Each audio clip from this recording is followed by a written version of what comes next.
The storm descended upon the prairie like the wrath of an angry god. Lightning split the purple-black sky, illuminating the desperate scene below in brief. Terrible flashes. Thunder rolled across the flatlands, drowning out all but the most piercing cries. "Please don't sacrifice me!" The girl's voice cracked with terror, barely audible above the howling wind. "I've done nothing wrong. Please!" Elise Hartley, no more than 16 summers old, struggled against the rough hemp ropes that bound her wrists behind her back. Her worn calico dress, once blue but now faded to gray, was soaked through with rain. Mud caked her bare feet where they dragged her across the sodden earth. Her auburn hair, usually kept in neat braids as befitting an orphan who worked for her keep, now hung in wet tangles around her face. The mob surrounding her paid no heed to her pleas. 30 souls or more. They stood in a rough circle atop Cemetery Hill, their faces twisted with fear and desperation that had nothing to do with the storm. Farmers whose crops had withered in the drought. Shopkeepers whose businesses had failed when the silver mine closed. Mothers who watched their children grow gaunt with hunger, all united in their madness. "The drought has lasted 2 years," shouted Reverend Josiah Thorne, his black coat whipping in the wind like the wings of a carrion bird. He held a tattered Bible high above his head, though the pages flapped uselessly in the gale. 2 years since the Lord has blessed our land with rain. 2 years of punishment for harboring evil among us." The crowd murmured its agreement, a sound like distant thunder. Someone had erected a crude wooden post in the center of the circle, and it was to this that they'd tied Elise. She pulled against her bonds until her wrists bled, but the knots held fast. "She's cursed!" screamed Mrs. Adelaide Morrison, the banker's wife. Her usually pristine appearance had given way to wild-eyed fervor. Ever since she came to town, nothing but misfortune. First the mine, then the drought. "I'm just an orphan," Elise sobbed. "I wash dishes at the hotel. I've never hurt anyone." Reverend Thorne stepped forward, his boots squelching in the mud. Close up, Elise could see that his eyes held not the light of religious devotion, but something colder, more calculating. He leaned in close enough that she could smell the whiskey on his breath despite the rain. "The Lord demands a sacrifice," he said, loud enough for the crowd but looking directly at her. "Blood for rain, that's what the old ways teach us. That's what will save this town." From the edge of the crowd came a new voice, deep and steady. "The old ways teach no such thing." The mob turned as one. A figure emerged from the storm, a Lakota warrior, tall and lean, water streaming from his long black hair. He wore traditional buckskins despite the weather, and moved with the fluid grace of one who had spent his life on horseback. A rifle rested easy in his hands, though he made no move to raise it. "Tokala," someone whispered, and the name rippled through the crowd like wind through grass.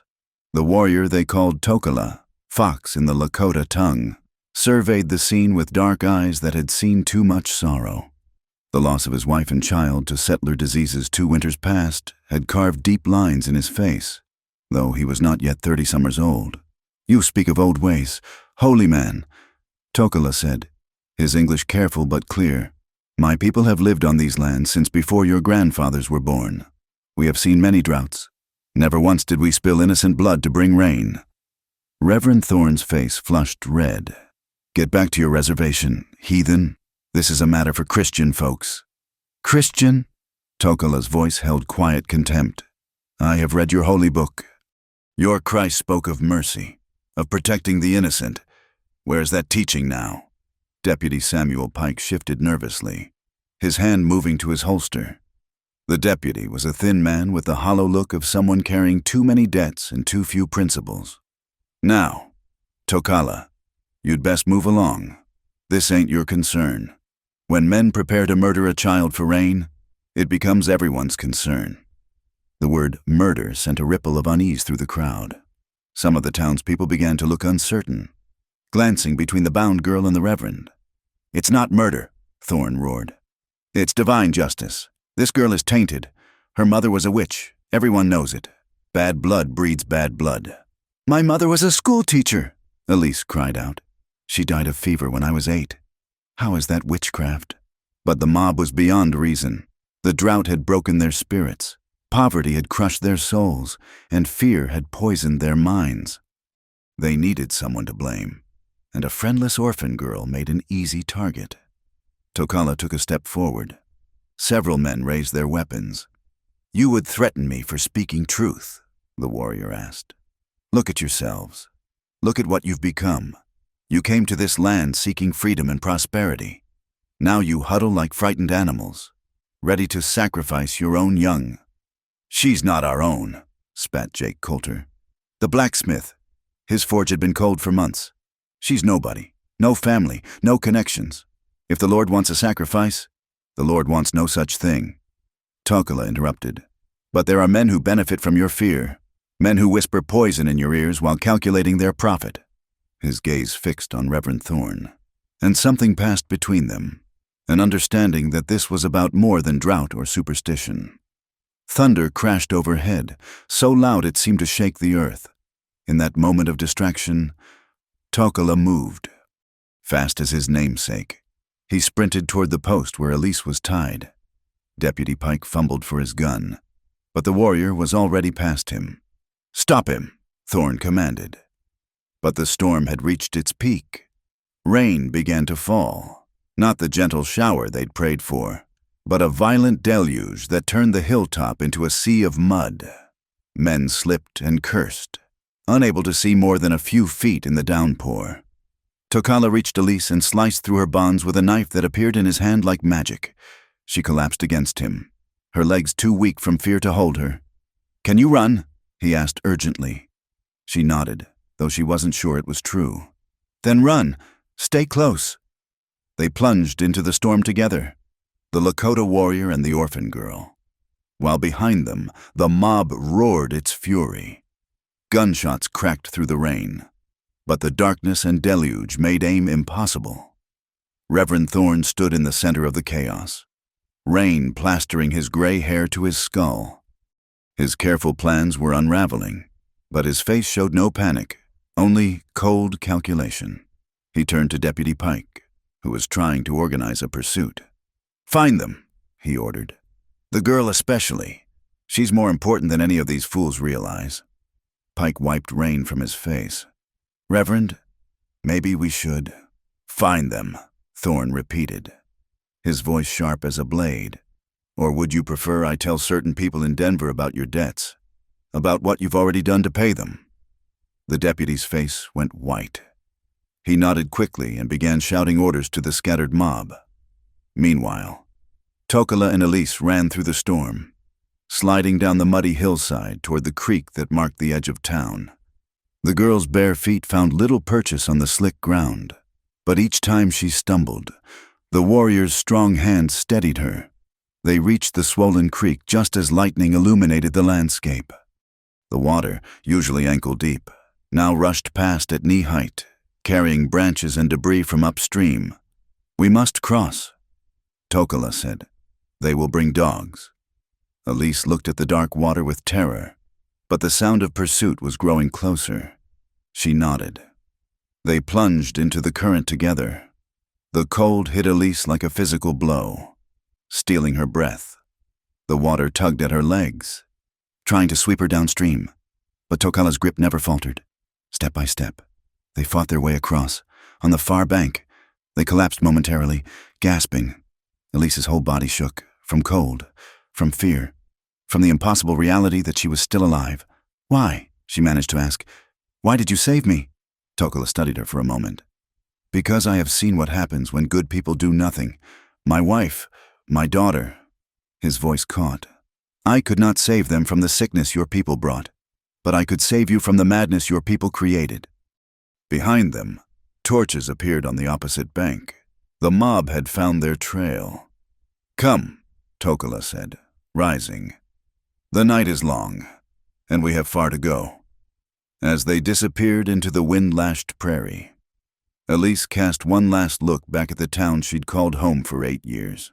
Prosperity, they'd named it, back when the silver flowed and dreams seemed possible.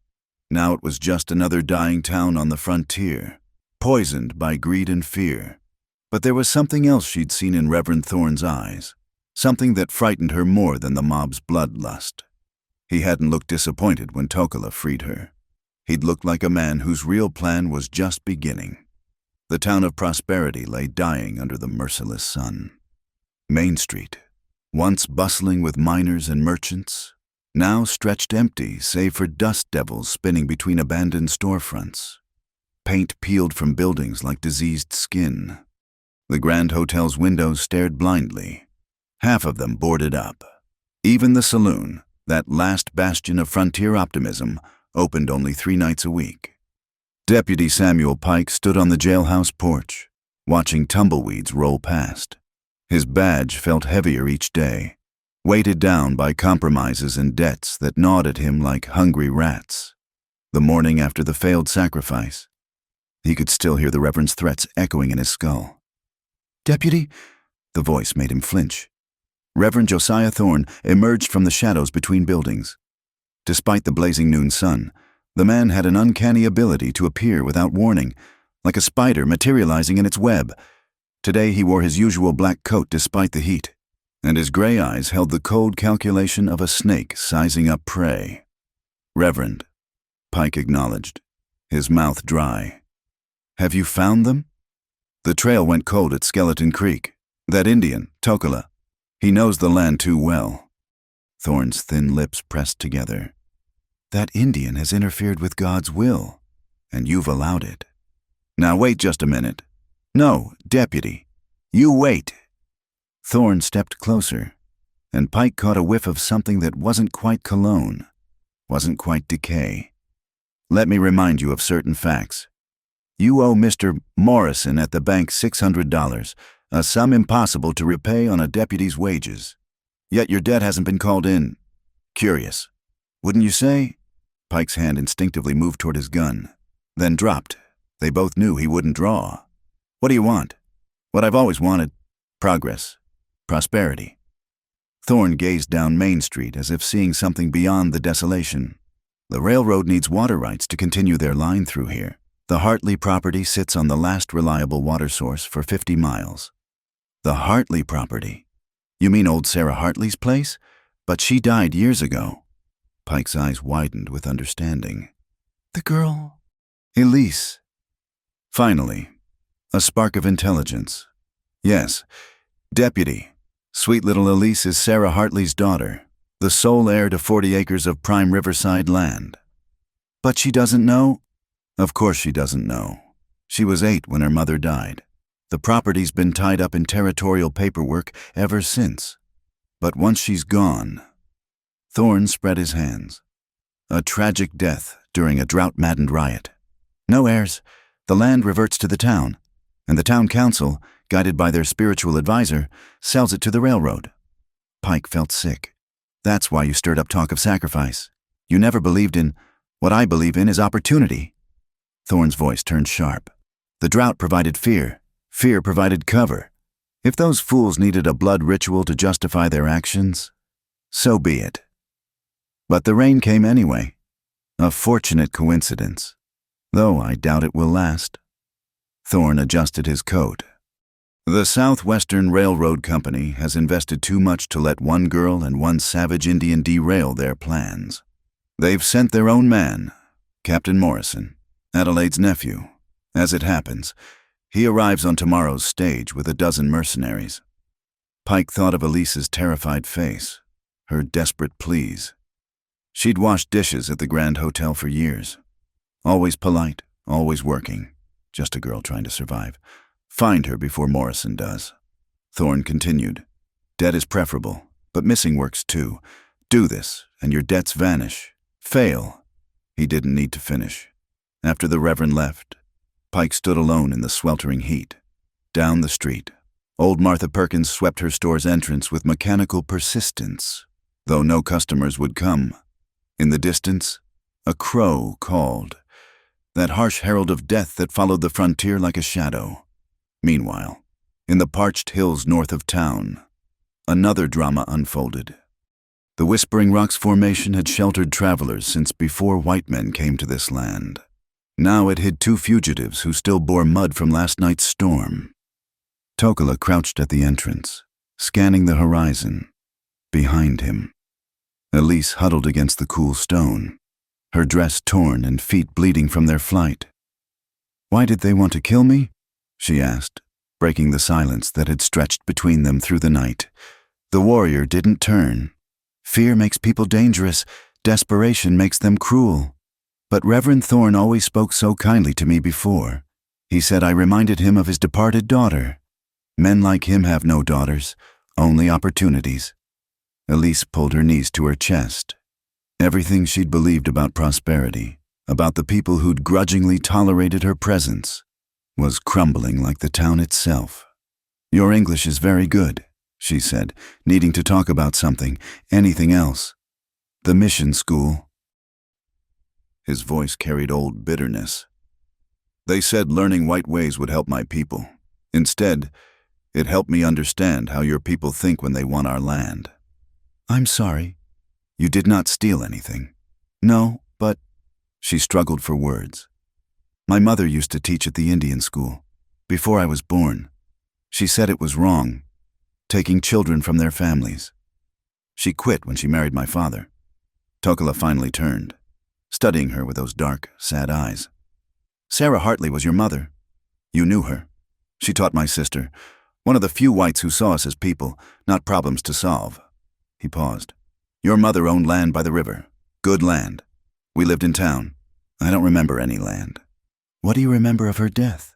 Elise closed her eyes. "Fever took her. Dr. Brennan said there was nothing he could do. After that, Mrs. Morrison took me in as kitchen help. Said it was Christian charity." "The same Mrs. Morrison who called for your blood last night." The bitter irony wasn't lost on either of them. A dust cloud on the horizon caught Tokala's attention. "Riders, moving fast. We must go." They slipped from the rocks like shadows, moving higher into the rough country. Behind them, the search party thundered past, Deputy Pike reluctantly leading men whose bloodlust hadn't cooled with the morning sun. As they climbed, prosperity shrank below them, a dying organism bleeding people and hope. The abandoned silver mine gaped like a wound in the mountainside. The cemetery spread its white markers like broken teeth, and through it all, the river, reduced to a trickle but still flowing, wound its way past Sarah Hartley's forgotten 40 acres. In town, Reverend Thorne stood in his austere office behind the church, speaking to a man who wouldn't arrive officially until tomorrow. Captain Benjamin Morrison of the Southwestern Railroad Security Division had ridden ahead, eager to assess the situation. "My aunt writes that you've had difficulties," Morrison said. He was everything his Aunt Adelaide wasn't: lean, cold, professional.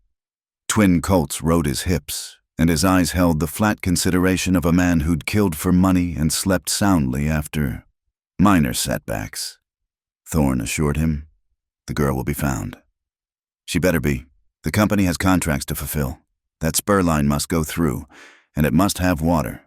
The board won't tolerate delays. You'll have your water rights." Morrison lit a cigar.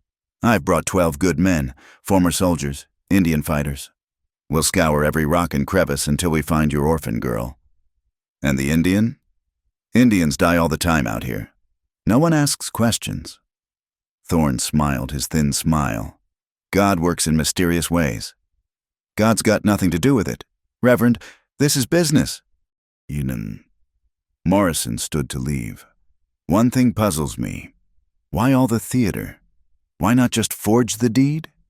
"Because, Captain, even in a dying town, some people maintain inconvenient principles. Thomas Badger, for instance, former clerk at the mining company, keeps meticulous records, has copies of everything, including, I suspect, Sarah Hartley's original will. So kill him too, and risk him having shared those documents with others? No. Better to let tragedy take its course. A drought-maddened mob, a necessary sacrifice, an unfortunate death. Clean, legal, unquestioned." Morrison shrugged. Men like him didn't concern themselves with subtleties. Results mattered, not methods. As the captain left, Thorne returned to his desk and the leather-bound ledger hidden in a false drawer. Column after column of figures. Bribes paid. Officials bought. Promises made. The Southwestern Railroad had invested thousands in this scheme. They would have their water, their spur line, their profits. And if a few people had to die for progress, well, that was the price of civilization. Outside, the sun continued its merciless arc across the cloudless sky. In the distance, a lone eagle circled, riding thermals above the dying land. It had seen the buffalo disappear, the tribes forced onto reservations, the mines dig deep and poison the streams. Now it watched men hunt a girl whose only crime was standing between powerful men and their gold. The West was changing. The frontier was closing. And in places like Prosperity, the old ways of taking what you wanted were dressed up in new clothes, legal documents instead of gunsmoke, corporation instead of conquest. But sometimes, just sometimes, someone stood up and said no. Sometimes it was a Lakota warrior carrying the grief of his people. Sometimes it was an orphan girl who didn't yet know her own worth. And sometimes, in the harsh mathematics of the frontier, that was enough to tip the balance. The pursuit began at dawn. Tokala had hoped for more time, but the baying of dogs carried across the canyon, telling him their hunters had found the trail. Beside him, Elise struggled to keep pace, her torn dress catching on thorns, her bleeding feet leaving marks on the stone. "How many?" she gasped. "Too many." He helped her over a fallen log. But numbers mean less in rough country. They were descending now, making for the river. The San Miguel ran low this time of year, but its winding course offered cover and would confuse the dogs. Behind them, voices echoed off canyon walls. Deputy Pike's reluctant shouts mixed with harsher commands from men Tokala didn't recognize. "The girl's worth $500. Captain Morrison's voice carried clear. "Alive or dead? But there's a bonus for alive." Elise stumbled, fear making her clumsy. $500? I've never seen $20 in my whole life. "Your life is worth more than they know," Tokala said quietly. "Keep moving." They reached the riverbank as the sun climbed higher. The water ran rust-red with upstream minerals, barely knee-deep but swift. Without hesitation, Tokala led them in, moving upstream against the current. The cold shocked Elise's system, but she bit back a cry. Every sound could betray them. For 20 minutes they waited, until Tokala found what he sought. A place where the river bent sharply and centuries of floods had carved a hollow beneath the bank. He pushed Elise into the shadowy recess. "Stay. Don't move until I return." "Where are you going?" "To give them something to chase." He handed her his knife. "If someone finds you who isn't me, use this. I don't know how. You'll learn." His dark eyes held hers. "Your mother had courage. Find yours." Then he was gone, moving downstream with deliberate noise. Elise pressed herself against the cold earth, clutching the knife, listening to her heart thunder louder than the river. Tokala let them see him briefly, a flash of movement on the opposite bank. Gunfire erupted, bullets whining off rocks. He smiled grimly. White men always wasted ammunition on shadows. He led them east, away from Elise, using every trick his grandfather had taught him. False trails, doubled-back tracks, passages through stone that left no mark. The railroad mercenaries were good, but they were plains fighters, not mountain men. In the maze of canyons and arroyos, Tokala was a ghost they couldn't catch, but Deputy Pike knew the land better. While Morrison's men charged after phantoms, Pike stopped to think. The Indian was leading them away from something, or someone. He backtracked quietly, studying the ground with eyes that had tracked outlaws for 10 years. There, a small footprint in mud, too small for a man. He followed it to the river, then upstream, reading the signs.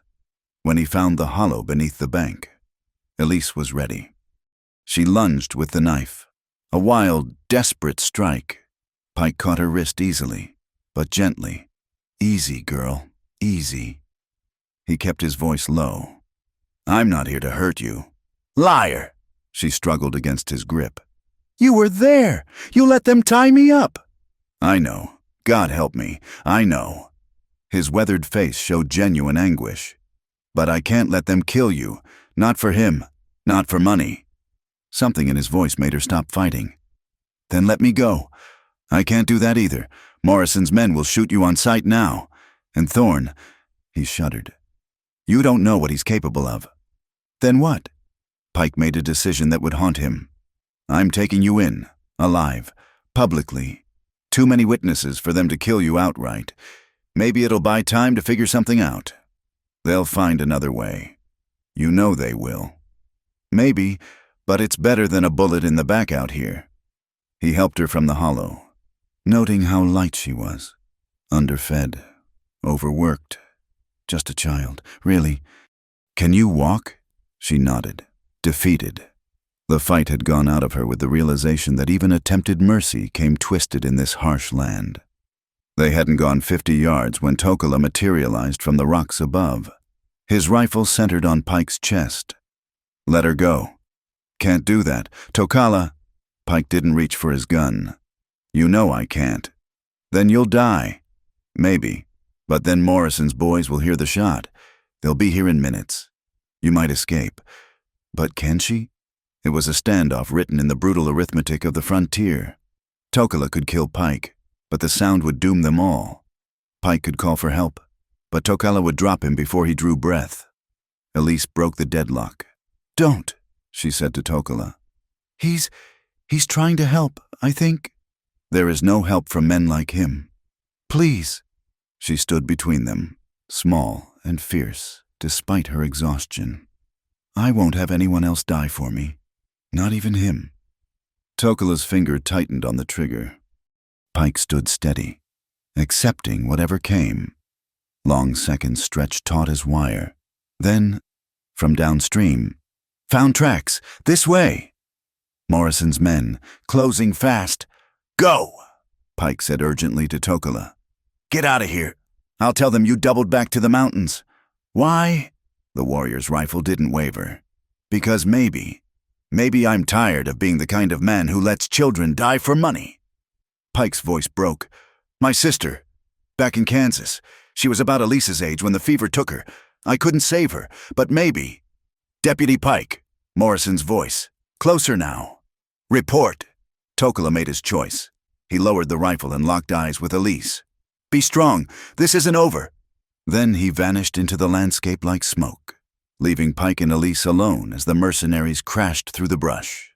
Morrison arrived red-faced and furious. The savage? Headed back to the mountains. Pike lied smoothly. "I found the girl hiding. Figured bringing her in alive was worth more than chasing shadows." Smart man. Morrison studied Elise with cold calculation. "She doesn't look like much. Hard to believe she's worth all this trouble." "Please." Elise tried. "I don't understand. What do you want from me?" "Just your signature, girl, or your death. Either works." He turned to his men. "Tie her. Gag her if she makes noise. We're taking her back to town." As rough hands bound her again, Elise caught Pike's eye. He looked away, but not before she saw shame burning there. He'd saved her from immediate death. But for what? A longer, crueler game? The journey back to prosperity took 3 hours. Elise rode across a saddle like baggage, ribs aching with each jolt. Around her, Morrison's mercenaries talked casually of past jobs. Indian raids suppressed, strikebreakers hired, obstacles removed. Violence was their trade, and business was good. They entered town as the sun reached its zenith. Word spread quickly, and people emerged from buildings like roaches from cracks. Some of the same faces that had howled for her blood now watched silently, perhaps wondering what they'd nearly done. Reverend Thorne waited at the jail, immaculate despite the heat. "Miss Hartley, so good to see you safe." She spat at his feet. Morrison backhanded her casually, splitting her lip. "Manners." Thorne chided mildly. "Take her inside. We have documents to discuss." As they dragged her into the jail, Elise saw something that gave her faint hope. In the second-story window of the old mining office, a curtain twitched. Thomas Badger, the reclusive former clerk, was watching, and in his careful, meticulous way, recording everything. The cell door clanged shut with the finality of a coffin lid. Through the barred window, Elise could see the cemetery on the hill where her mother lay. Sarah Hartley, who'd owned land worth killing for, who died conveniently when that land became valuable. "Mama," she whispered to the empty cell. "What do I do now?" Outside, a crow called once and was silent. The afternoon heat pressed down on prosperity like a judgment, and somewhere in the mountains, a Lakota warrior planned his next move in a game where the stakes were written in blood and measured in acres. Deputy Pike stood in the jail's front office, trying not to hear Elise's quiet sobbing. He'd saved her life, perhaps, but at what cost? Morrison cleaned his pistols methodically, whistling. Thorne studied documents with a banker's attention. And through it all, the river kept flowing past 40 acres of prime land, carrying away the dust of dreams and the ashes of integrity, running red as rust toward a future built on bones. The knock came at midnight, soft but insistent. Thomas Badger set down his pen and approached his door with the caution of a man who'd seen what happened to those who knew too much. Through the peephole, he glimpsed a familiar silhouette against the moonlight. "I know you're in there, Badger." Tokala's voice carried quiet urgency. "The girl needs your help." Badger hesitated. He'd spent 8 years keeping his head down, organizing his papers, avoiding notice. But Sarah Hartley's daughter sat in a cell tonight, and some debts transcended fear. He opened the door. Tokala entered quickly, followed by an unexpected companion, Deputy Pike, looking haggard and conflicted. "This is a mistake," Pike muttered. "If Morrison finds out, then we'd best work quickly." Badger led them to his study, where filing cabinets lined every wall. "I assume you're here about the Hartley land." "You know?"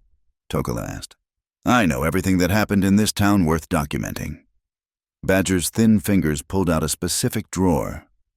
"Sarah Hartley was my friend, one of the few who treated me with respect when I was just a mine clerk with bad lungs and worse prospects." He extracted a folder, laying out documents with reverent care. Sarah knew she was dying. The fever was just the final act. She'd been poisoned slowly for months. Mercury in her well water. Not enough to kill quickly, just enough to weaken her until any illness would prove fatal. Pike cursed softly. Who? Who stood to profit? The mine was failing. The railroad surveys had begun. Smart men were buying water rights. Badger adjusted his spectacles. Sarah refused to sell. She wanted that land preserved for a lease. Thorne, Tokala said. It wasn't a question. Among others, the Southwestern Railroad Company has many investors. Judge Harrington, Mayor Cronin, even our good Dr. Brennan, who pronounced Sarah dead. Badger pulled out another document. But here's what they don't know I have. Sarah's original will, properly witnessed and filed with the territorial capital. Elise inherits everything on her 18th birthday. 2 years from now. That's why they need her dead. Pike realized. Or married. A husband would control...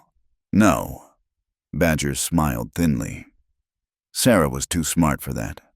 She included a provision. If Elise marries before 18, the land goes into trust until she's 21. If she dies before inheriting, the land goes to the Lakota tribe for educational purposes. Sarah was quite specific. Tokala straightened. My people would receive the land? Every acre, water rights included. She believed your people were cheated and wanted to make some small amends. Badger gathered more papers. I have copies of everything. Railroad correspondence, bribery receipts, even Thorne's letters discussing the necessity of removing obstacles. This could destroy them all. Pike breathed. If it reaches the right authorities, the territorial governor, perhaps, or federal marshals. Badger locked eyes with the deputy. But first, we need to get Elise out of that cell alive. Morrison has 2 men on guard. His others are camped outside town. Pike rubbed his face. And Thorne's called a town meeting for tomorrow. He plans to try her for witchcraft, inciting drought. Whatever nonsense will stick, Morrison will ensure she's found guilty. And frontier justice is quick. A trial, Tokala said slowly. With the whole town watching. You can't be thinking. A public trial means public evidence. The warrior looked at Badger. Can you get those documents to the right people during the proceedings? If I have a distraction.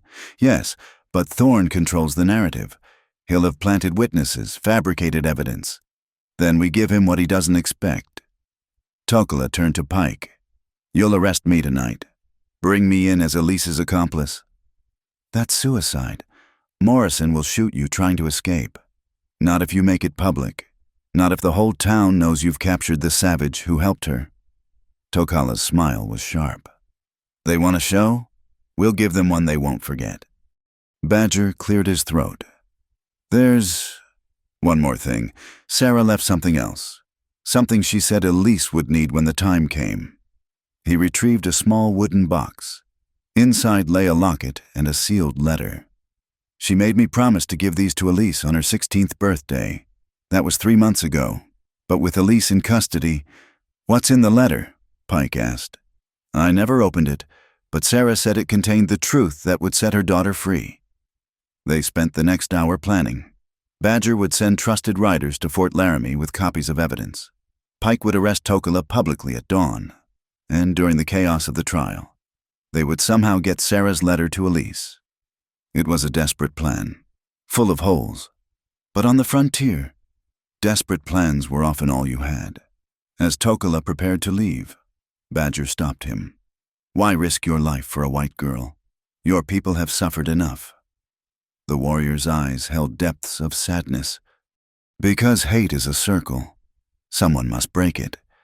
My daughter would have been Elise's age now.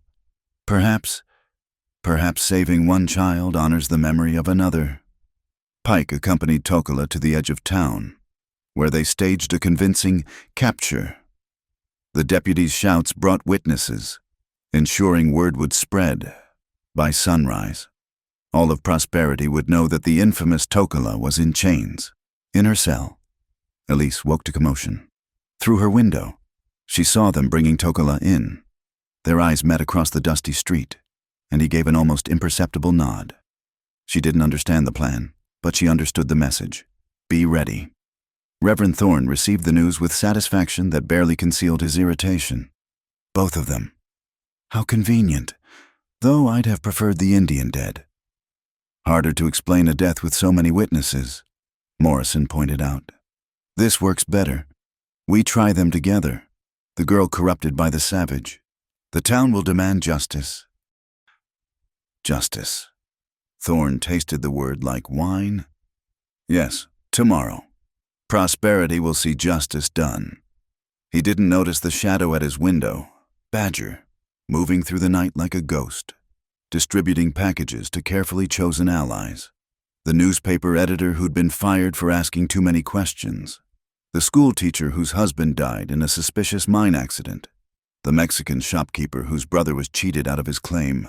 One by one, seeds of truth were planted in fertile ground of grievance. In the abandoned mine office, Badger lit his lamp and began writing one last document. His own testimony. He knew the risk.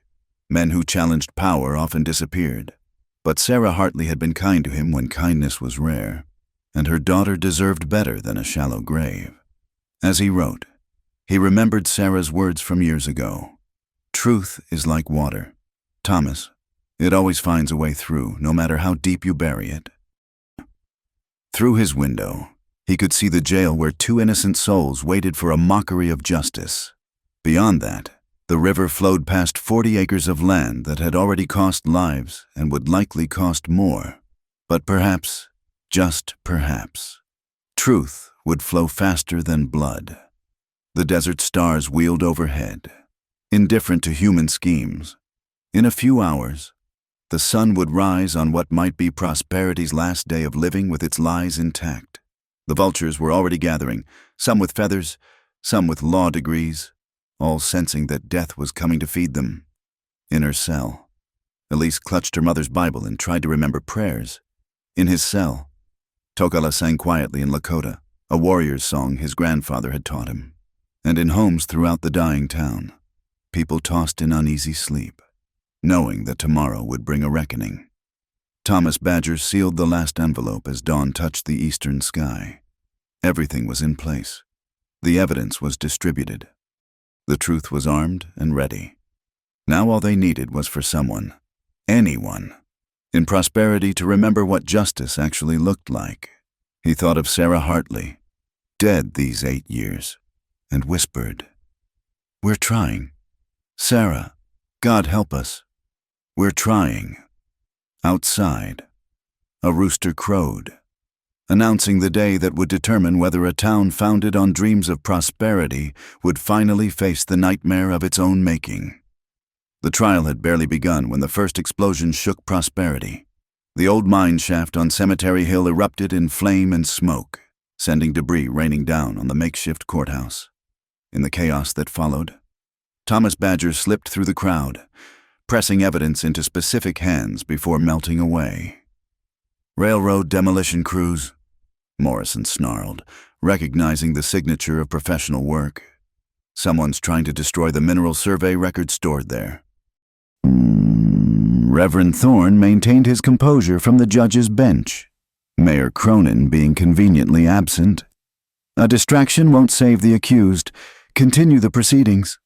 But the explosions had done more than destroy records.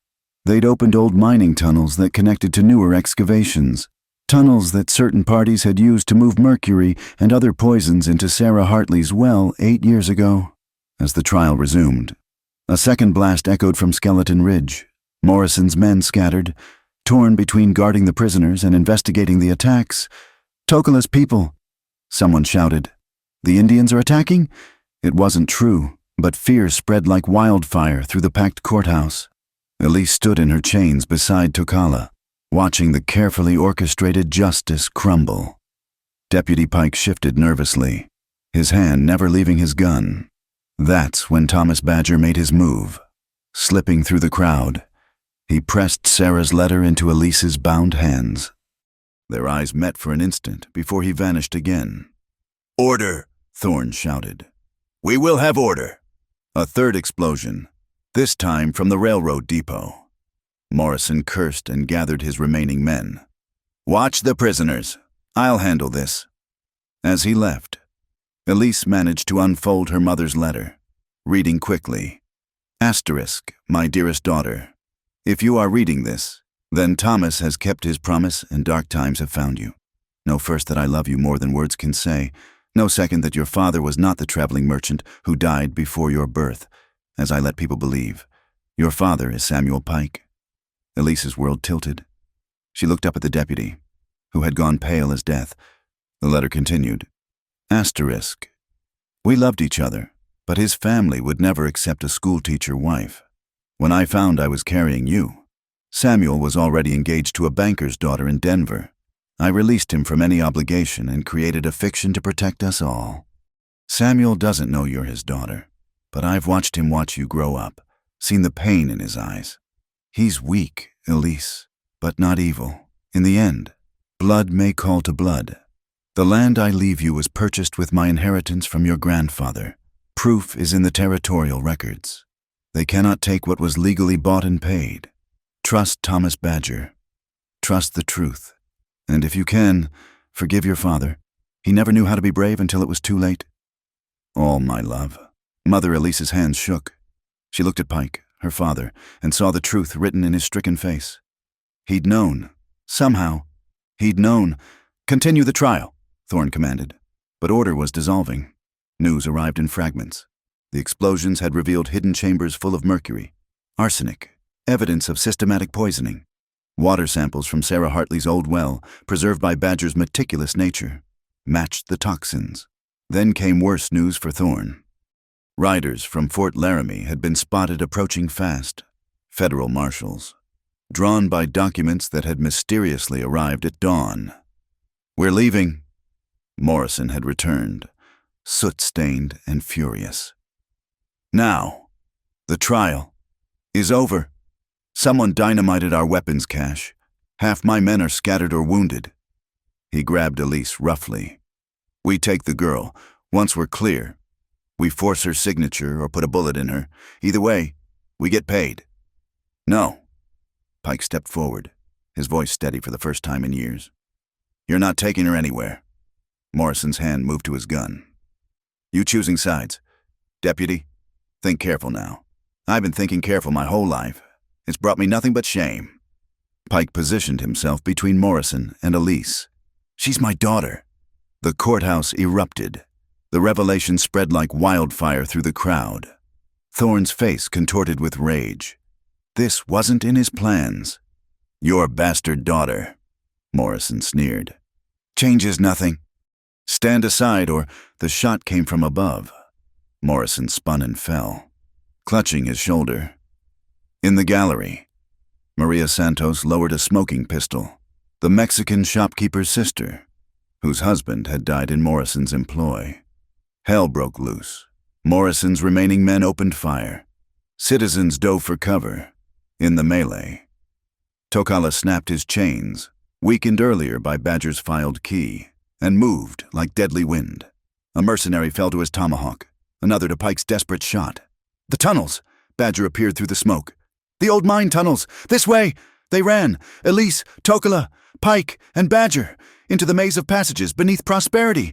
Behind them, gunfire and screams echoed. The town was tearing itself apart. Years of suppressed rage finally erupting. In the darkness underground, they navigated by touch and Badger's memory. The clerk had explored these tunnels for years, documenting the town's hidden sins. There's an exit near the river, he gasped. By the old smelter. They emerged into daylight to find Prosperity in chaos. Federal marshals were exchanging fire with railroad mercenaries. Citizens had formed a mob, but this time hunting their oppressors, not scapegoats. Reverend Thorne's church blazed, set alight by those who'd finally seen through his false piety. My horse, Tokala said, hidden in the cottonwoods. They made it to the trees before Morrison found them. The railroad enforcer, bloody but unbowed, emerged from the brush with 3 men. Should have taken the easy way, he growled, raising his rifle. Pike stepped forward. Elise, run. That's an order from your father. No, I won't lose you too. You never had me, girl, but maybe I can give you something now. He faced Morrison. You want her? Come through me. The gunfight was brief and brutal. Pike fought like a man with nothing left to lose. Because he was... When the smoke cleared, Morrison and 2 of his men lay dead. Pike sat propped against a cottonwood, red spreading across his chest. Elise knelt beside him, tears streaming. Why didn't you tell me? Your mother was protecting you. From me. From what I was. He coughed, specks of blood on his lips. I wasn't brave enough to claim you then. But I can die as your father now. That's something. He pressed something into her hand. His badge. For what it's worth, I'm proud of you. Should have said it. Years ago.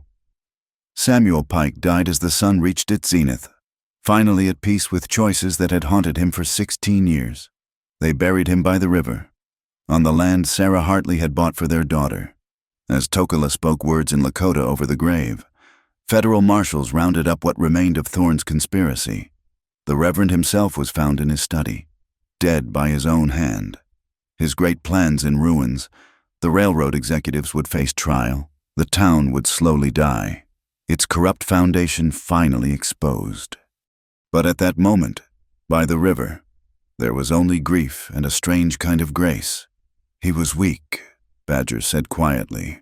But in the end, he was my father. Elise held the badge tight. That has to count for something. As they stood by the fresh grave, an eagle circled overhead, the same one that had watched this drama unfold. It had seen justice perverted and justice restored, watched the price of greed measured in blood. The West was changing. The old ways of taking what you wanted were ending, replaced by law and order. But in that transition, in that violent space between what was and what would be, sometimes a weak man found strength, a silent man found voice, and a forgotten daughter found her heritage. The river flowed on, carrying away the ashes of Prosperity's sins, running clear at last toward tomorrow. The canyon narrowed ahead, walls of red stone rising like prison bars against the sky. Behind them, dust clouds marked their pursuers, the last of Morrison's mercenaries, joined by railroad enforcers who'd arrived on the morning train. The federal marshals were overwhelmed back in Prosperity, and these men had nothing left to lose. There, Tokala pointed to where iron rails spanned the gorge, the trestle bridge. The railroad bridge stretched 200 feet across Devil's Canyon, a marvel of engineering that carried the southwestern line through impossible terrain. Below, the canyon dropped away into shadow and jagged rock. "That's suicide," Badger wheezed, clutching the saddlebags full of evidence. "We'd never make it across before." A rifle shot cracked off the rocks, cutting him short. Their horses danced nervously as more bullets whined past. "The train," Elise said suddenly. "Listen." In the distance, a whistle echoed. The 2:15 freight from Denver, right on schedule. Tokala's eyes lit with desperate inspiration. "We don't cross the bridge. We catch the train." They spurred their exhausted horses toward the approaching locomotive. The pursuing riders had gained ground, close enough now that Elise could see their faces twisted with rage. These men had lost everything, their employer dead, their conspiracy exposed, arrest warrants on their heads. Only revenge remained. The train thundered into view, black smoke billowing, wheels grinding against rails. The engineer, seeing riders approaching, began to brake, but physics demanded time and distance the fugitives didn't have. "Jump when I do," Tokala shouted over the noise. They rode alongside the slowing freight cars. Elise had never been so terrified. The ground blurring past, the train's mass threatening to pull her under. But Pike's badge burned against her palm, and her mother's courage sang in her blood. Tokala leaped first, catching the ladder of a boxcar. He turned, reaching for Elise. She gathered herself and jumped, a moment of weightless terror before his strong hands caught her, hauling her aboard. Badger followed, barely making it, the evidence bag swinging wild. His horse stumbled, and for a horrible moment, Elise thought he'd fall beneath the wheels, but the clerk's surprising strength won through, and he collapsed, gasping on the boxcar floor. Gunfire erupted as their pursuers reached the train. The engineer, finally understanding the situation, opened the throttle. The train began to accelerate across the trestle bridge, but the mercenaries weren't giving up. Several managed to board the rear cars, working their way forward. The train was now a moving battlefield, high above the canyon floor. "Stay down," Tokala ordered, moving toward their attackers with lethal grace. The first mercenary rounded the corner between cars and met Tokala's tomahawk. The second managed a shot that grazed the warrior's shoulder before being thrown from the train. But more were coming. Elise couldn't just hide. She thought of her mother, poisoned for refusing to surrender. Of Pike, finding courage in his final moments. Taking the deputy's pistol, her father's gun, she stood. A mercenary appeared at the far end of their car, rifle rising. Elise fired without thinking, the gun bucking in her hands. The man spun and fell between the cars, his scream swallowed by the canyon. "Behind you!" Badger shouted. She turned to see Captain Morrison, impossibly, horribly alive despite his wounds, climbing over the coal tender. His face was a mask of pain and fury, his shirt soaked with blood, but his guns were steady. "Should have signed when you had the chance, girl." Time slowed. Morrison's finger tightened on the trigger. Tokala was too far away. Badger had no weapon. In that crystalline moment, Elise knew she would die on this train, high above the earth, never seeing justice done. The shot came from above. Morrison staggered, looking up in shock. On the locomotive's roof stood a figure in federal marshal's clothing.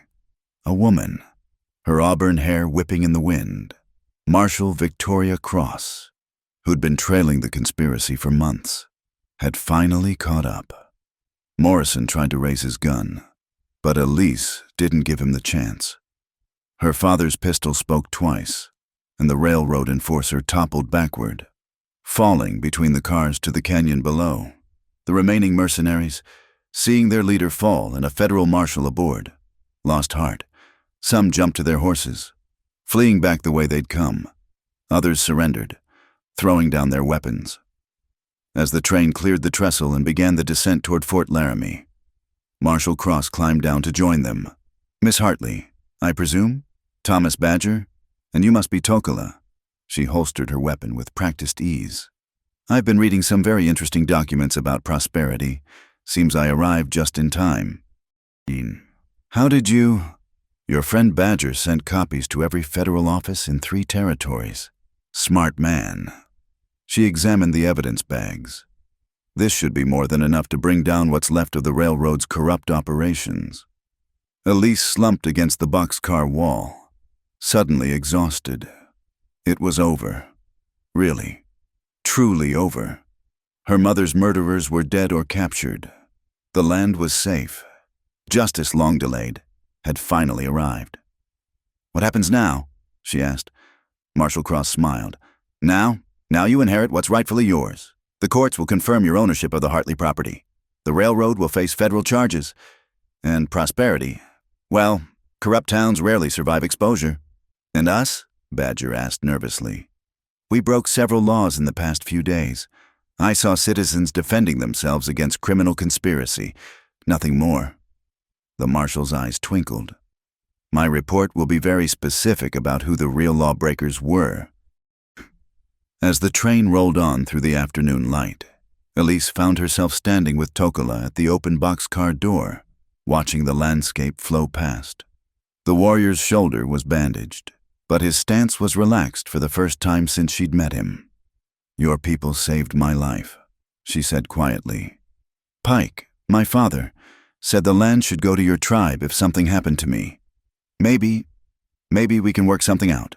Share the water rights. Ensure both our peoples benefit." Tokola studied her with those deep, sad eyes. "Your mother would be proud. She understood that the land belongs to no one. We belong to it. Will you stay? Help me figure out how to honor her wishes? For a time, until you no longer need my help." He smiled slightly. "Though I think you found your own strength today." Behind them, Badger dozed, clutching his precious documents. He'd risked everything for truth and lived to see it triumph. Tomorrow he'd testify in federal court, his meticulous records damning an empire of greed. The sun began its descent toward the mountains, painting the sky in shades of rose and gold. Somewhere behind them, prosperity was learning to live without its lies. The powerful had fallen. The meek had inherited their small piece of earth. And on a train bound for justice, a young woman who'd almost died as a sacrifice sat with her unlikely guardians, finally free to build the future her mother had dreamed of. The frontier was changing, the old violent ways giving ground to law and order. But in that moment between worlds, courage had mattered more than guns, truth more than gold, and love.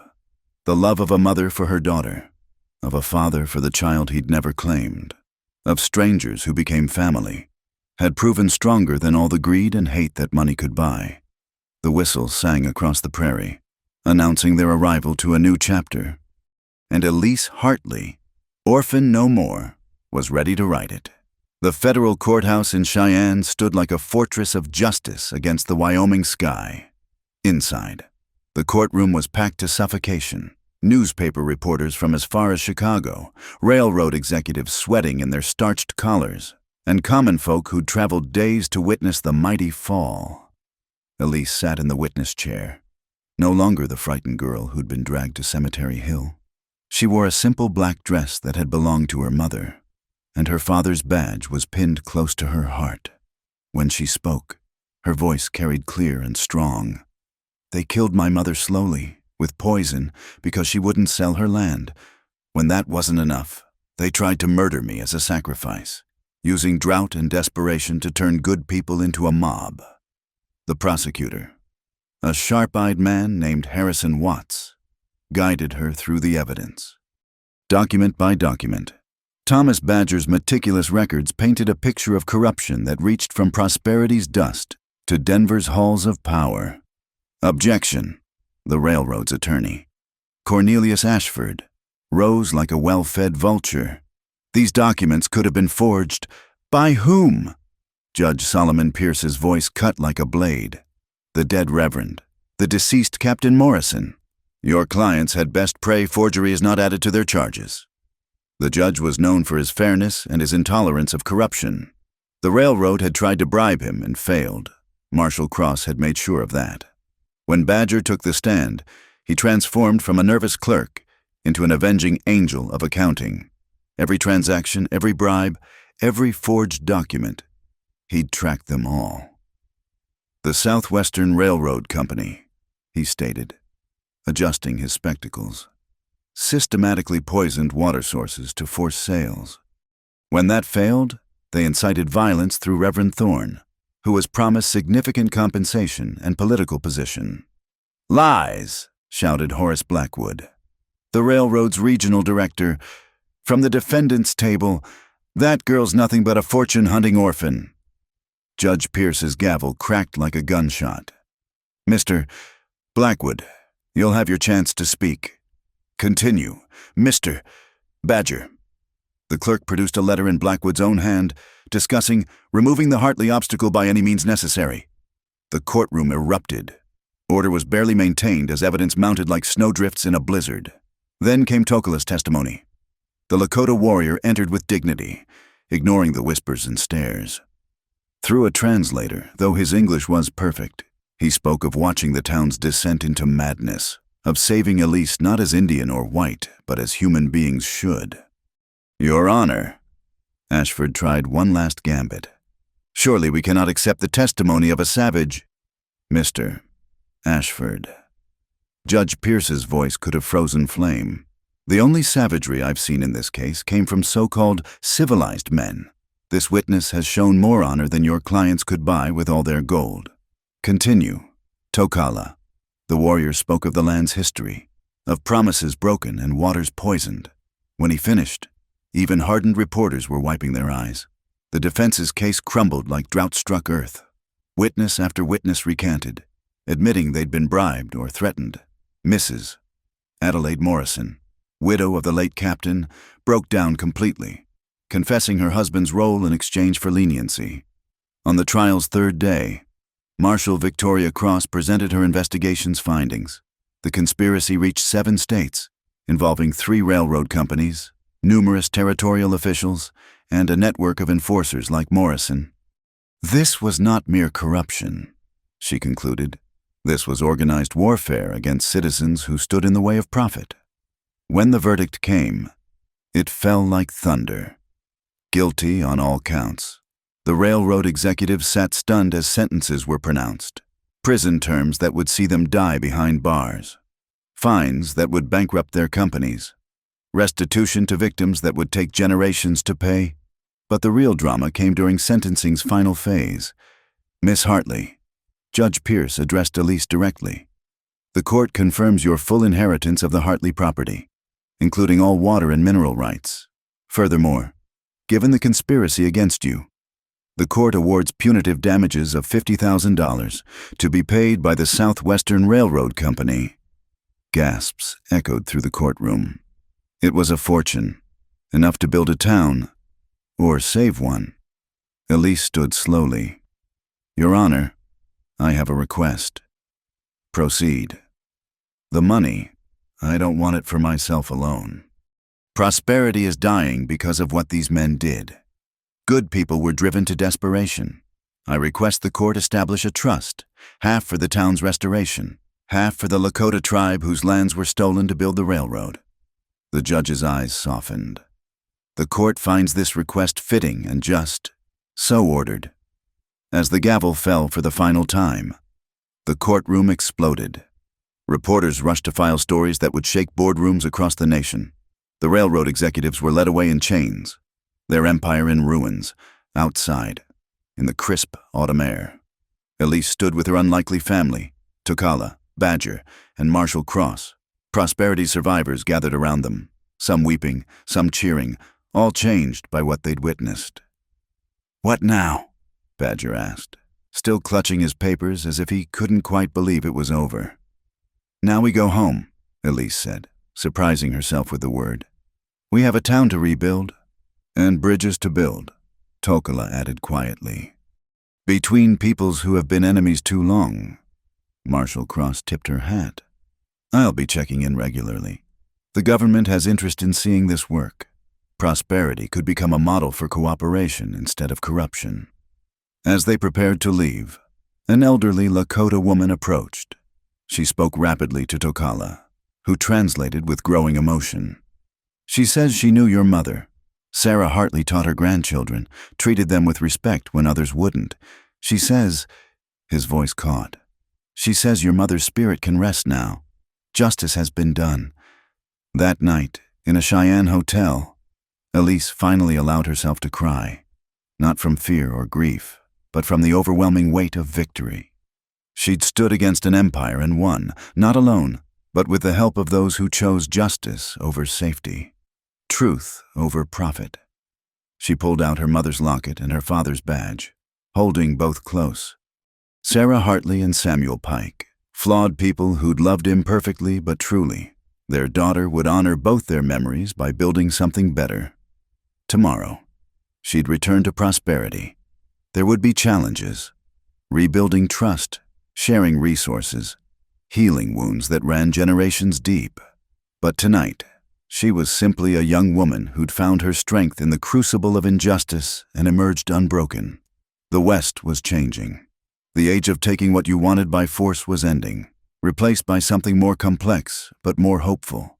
And at the center of that change stood a girl who'd refused to be sacrificed, a warrior who'd chosen compassion over vengeance, a clerk who'd weaponized truth, and a marshal who'd enforced the law regardless of who broke it. Justice, so long delayed, had finally rolled down like water, and in its wake, the possibility of something new grew like grass after rain. Fragile, necessary, and absolutely unstoppable.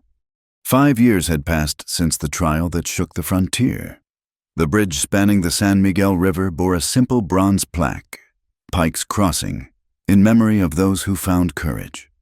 Below it, the water ran clear and strong, feeding both the town of New Prosperity and the Lakota settlement that had grown beside it. Elise Hartley stood on the bridge, no longer a frightened girl, but a woman of 21, her auburn hair pinned beneath a practical hat. The morning sun caught the badge she wore, not her father's anymore, but her own. The town council had elected her as their first female mayor, a position that would have been unthinkable in the old days. The school's ready for inspection, Thomas Badger called from the riverbank. The former clerk had become the town's legal advocate and historian, his meticulous nature now serving justice instead of documenting corruption. 12 Lakota children and 18 from town enrolled for the new term. The school was Elise's proudest achievement. Built where the old church had burned, it welcomed all children. Sarah Hartley's dream of education without prejudice had finally taken root. The teacher, Mary Singing Crow, was herself both Lakota and white, educated back east but returned to serve her peoples. And the medical clinic? Elise asked, walking down to join him. Dr. Chen arrived yesterday from San Francisco. She's already treating patients. Badger smiled. Amazing how many qualified people want to work in a town known for fairness rather than fear. They walked through New Prosperity's transformed streets, where boarded windows had stared blindly. New shops thrived. The hotel Elise once scrubbed floors in now employed members of both communities. The weekly market drew traders from 100 miles around, Anglo and Latino and Lakota merchants working side by side. At the town hall, built where Thorne's church once spread poison, Tokala waited with the water council. The warrior had become the bridge between communities, teaching both sides that strength came from understanding, not domination. The irrigation channels are complete, he reported. Both settlements will have sufficient water through any drought. The engineers from Denver were impressed. They say our cooperation model could work throughout the territories, because we share the source instead of fighting over it. Elise nodded. Mother would have loved this. Through the window, she could see children playing by the river, Lakota and white together, their laughter carrying on the wind. It hadn't been easy. There'd been resistance from both sides, old hatreds dying hard. But gradually, person by person, the walls had come down. Mayor Hartley? A young man entered nervously. There's a situation at the mine. Elise's heart sank. The old silver mine had been sealed, but recently, a copper vein had been discovered. Outside interests were already circling like vultures. At the mine entrance, a group of well-dressed men waited with legal documents and hired guns. Their leader, a railroad lawyer named Pemberton, smiled like a snake. Miss Hartley, I represent the Mountain West Mining Consortium. We've purchased the mineral rights from the territorial government. Impossible, Badger interjected. Those rights were included in the court settlement. Ah, but settlements can be appealed, reversed, reinterpreted. Pemberton produced papers, especially with the right political connections. You'll find everything in order. Elise felt the old fear creeping back. Would it never end? Would there always be men willing to destroy for profit? You're right, she said quietly. The papers are probably legal. You've likely bribed the right officials, made the right threats. Pemberton's smile widened. I'm glad you're being sensible. But you've made one mistake. Elise turned to address his hired guns directly. How many of you have families, children who need schools, parents who need doctors? How many of you are tired of working for men who see you as expendable? The gunman shifted uncertainly. New Prosperity offers jobs in our militia, good wages, fair treatment. We're building something here that serves everyone, not just the wealthy. You can be part of that, or you can serve men who'll discard you the moment you're not useful. Don't listen to her, Pemberton snarled. You're paid to what?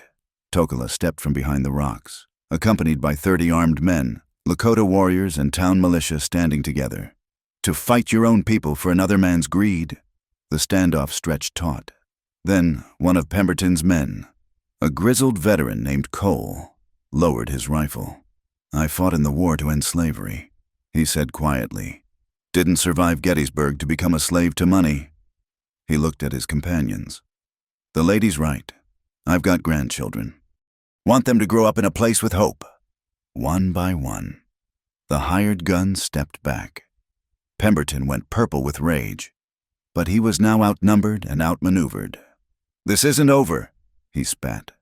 The consortium has resources you can't imagine. We'll bury you in legal challenges. Dry up your credit. Turn the territory against you. Try it. Marshal Victoria Cross emerged from the crowd, her federal badge gleaming. I'm sure the Justice Department would be fascinated by your methods. We've been building quite a file on the Mountain West Consortium. Pemberton and his remaining men retreated, but everyone knew he was right. It wasn't over. It would never be truly over. There would always be another consortium, another scheme, another threat. But as the crowd dispersed, Elise realized something had changed. The people hadn't looked to her alone for salvation. They'd stood together, Anglo and Lakota, merchant and farmer, all united by something stronger than fear or greed. That evening, the town celebrated at the Harvest Festival. Lakota drums mixed with fiddle music. Children ran between tables laden with food from multiple traditions. Stories were shared in multiple languages, all saying essentially the same thing. We are stronger together than apart. Elise stood on the platform where, 5 years ago, a mob had howled for her blood. Now, faces turned to her with respect and affection. My mother believed in education and equality, she began. My father, flawed as he was, found courage at the end. Both died for their beliefs. But beliefs only matter if we live them every day. She looked out at the crowd. Her people, all of them. New Prosperity isn't perfect. We still have problems, disagreements, old wounds that haven't healed. But we've proven something important. When people choose cooperation over conquest, when we see each other as neighbors instead of enemies, when we share resources instead of hoarding them, we don't just survive. We thrive. The applause was warm and genuine. As the celebration continued into the night, Elise walked once more to Pike's Crossing. Tokola joined her, as she'd known he would. You've done well. Mayor Hartley, your mother's spirit can rest. We've done well, she corrected. All of us. They stood in comfortable silence, watching the river flow. Somewhere in the darkness, an owl called, not a harbinger of death, but a guardian of the night. "What's next?" Tokola asked. "The consortium won't give up easily. Then we'll face them as we've faced everything else, together."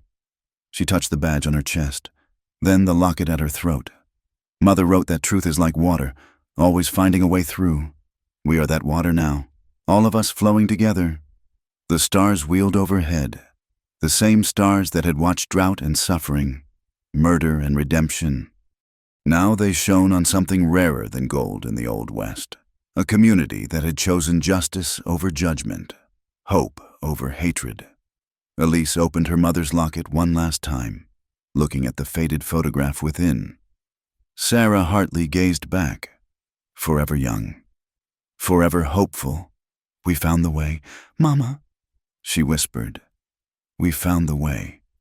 As she walked back to the celebration, Elise didn't see the figure watching from the hillside, Thomas Badger, making his nightly notes for the history he was writing. A history not of conquest, but of cooperation. Not of the mighty falling, but of the meek inheriting their small piece of earth and making it bloom. The West was changing, had changed, and in one small town by a flowing river, the future had already arrived. Thank you for listening to this Wild West story. I'd love to know where you're enjoying this tale from. Please share in the comments below so we can connect across the miles. Don't forget to subscribe to From Wild West channel and share your thoughts about Elise's journey. What part of her story touched you the most?